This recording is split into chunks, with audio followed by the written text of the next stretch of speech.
بسم اللہ الرحمن الرحیم۔ السلام علیکم ورحمۃ اللہ وبرکاتہ۔ ناظرین، آج کا ہمارا موضوع حضرت سلیمان علیہ السلام کے 3 دلچسپ واقعات ہیں۔ آپ علیہ السلام کو اللہ تعالیٰ نے فیصلہ کرنے کی زبردست صلاحیت عطا فرمائی تھی۔ سورۃ الانبیاء آیت 87 میں ہے، اور داؤد اور سلیمان کو یاد کیجئے جب کہ وہ کھیت کے معاملے میں فیصلہ کر رہے تھے کہ کچھ لوگوں کی بکریاں اس میں چر چگ گئی تھی اور ان کے فیصلے میں ہم موجود تھے۔ ناظرین، ہوا یہ کہ 2 آدمی ہمسائے تھے، ان میں جھگڑا ہو گیا۔ ان میں سے ایک کے پاس کھیت تھا، اس نے فصل بو رکھی تھی۔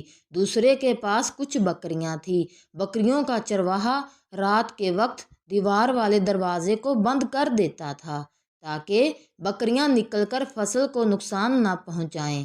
ایک دن وہ دروازہ بند کرنا بھول گیا۔ بکریاں کھیت میں آ کر چرنے لگی، فصل خراب ہو گئی۔ دونوں داؤد علیہ السلام کے پاس آئے، اپنا مقدمہ پیش کیا۔ داؤد علیہ السلام قاضی بھی تھے۔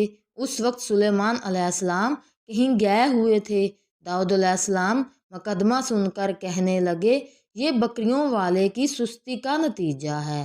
اس کا حل یہی ہے کہ وہ تیری بکریاں اپنی تحویل میں لے لے۔ دونوں فریق باہر نکلے تو سلیمان علیہ السلام سے ملاقات ہوئی۔ انہوں نے تفصیل سن کر فرمایا، میرے ساتھ آؤ۔ وہ انہیں داؤد علیہ السلام کے پاس لے آئے اور بولے، اس مقدمے کا اس سے بہتر فیصلہ یہ ہے کہ یہ بکریاں زمین والے کو دے دیں اور زمین بکریوں والے کو۔ جب بکریوں والا زمین کو پہلی حالت میں اگا دے گا تو آپ دونوں کی چیزیں انہیں لوٹا دے۔ اس دوران کھیتی کا مالک بکریوں کے دودھ سے فائدہ حاصل کرتا رہے گا۔ یہ فیصلہ زیادہ بہتر ہے۔ اسے بکریوں والا اپنی بکریوں سے بالکل محروم نہ ہوا اور کھیتی والے کا نقصان پورا ہو گیا۔ یہ فیصلہ آپ کو اللہ تعالیٰ نے سمجھایا تھا۔ اللہ تعالیٰ سورۃ الانبیاء آیت 89 میں فرماتے ہیں، ہم نے اس کا صحیح فیصلہ سلیمان کو سمجھا دیا۔ ہاں، ہر ایک کو ہم نے علم و حکمت سے نوازا تھا۔ ناظرین، بخاری اور مسلم میں ایک حدیث میں ہے، اس میں اسی قسم کا ایک واقعہ بیان ہوا ہے کہ 2 عورتیں اپنا مقدمہ داؤد علیہ السلام کے پاس لائیں۔ دونوں کو اللہ نے ایک ایک بچہ دے رکھا تھا۔ ایک بھیڑیے نے حملہ کر کے بڑی عمر والی کا بچہ چیر پھاڑ ڈالا۔ وہ عورت چالاک تھی، اس نے چھوٹی عمر والی کا بچہ چھین لیا کہ یہ میرا بچہ ہے۔ داؤد علیہ السلام نے دیکھا بچہ بڑی عورت کے پاس ہے تو اس کے حق میں فیصلہ دے دیا۔ سلیمان علیہ السلام نے داؤد علیہ السلام سے اجازت چاہتے ہوئے کہا، کیا میں اس مقدمے کا فیصلہ کر سکتا ہوں؟ انہوں نے اجازت دے دی۔ سلیمان علیہ السلام نے عورت سے کہا، بچہ مجھے دے دو۔ بچہ ہاتھ میں لے کر انہوں نے تلوار نکالی اور دونوں عورتوں سے فرمایا، میں اس کے 2 ٹکڑے کر کے تم دونوں میں برابر برابر تقسیم کرنے لگا ہوں۔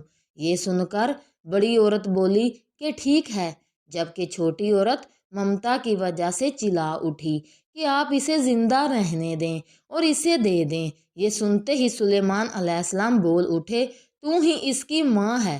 جس سے اپنے بچے کے ٹکڑے دیکھنا برداشت نہ ہو سکا، پھر بچہ اسے دے دیا۔ ناظرین، سلیمان علیہ السلام کا ایک تیسرا واقعہ قرآن میں یوں ہے۔ سورۃ النمل آیت 17 اور 18 میں ہے، اور سلیمان کے سامنے ان کے تمام لشکر جنات، انسان اور پرندوں میں سے جمع کیے گئے۔ ہر قسم الگ الگ کھڑی کر دی گئی۔ جب وہ چیونٹیوں کے میدان میں پہنچے تو ایک چیونٹی نے کہا، اے چیونٹیوں، اپنے اپنے گھروں میں گھس جاؤ، ایسا نہ ہو کہ بے خبری میں سلیمان اور ان کا لشکر تمہیں رونگ ڈالے۔ ان تمام لشکروں کو اکٹھا کیا گیا تھا۔ اللہ تعالیٰ نے چیونٹی کی یہ بات سلیمان علیہ السلام کو سنوا دی۔ سورۃ النمل آیت 19 میں ہے، اس کی اس بات پر سلیمان مسکرا کر ہنس پڑے اور دعا کرنے لگے، اے پروردگار، تو مجھے توفیق دے کہ میں تیری ان نعمتوں کا شکر بجا لاؤں جو تو نے مجھ پر انعام کی ہیں، اور میں ایسے نیک اعمال کرتا رہوں جن سے تو خوش رہے، اور مجھے اپنی رحمت سے نیک بندوں میں شامل فرما۔ آمین۔ ناظرین، اگر آج آپ کو ہمارا یہ پیغام اچھا لگا ہو تو ہمارے چینل کو سبسکرائب کریں اور لائک کریں۔ جزاک اللہ۔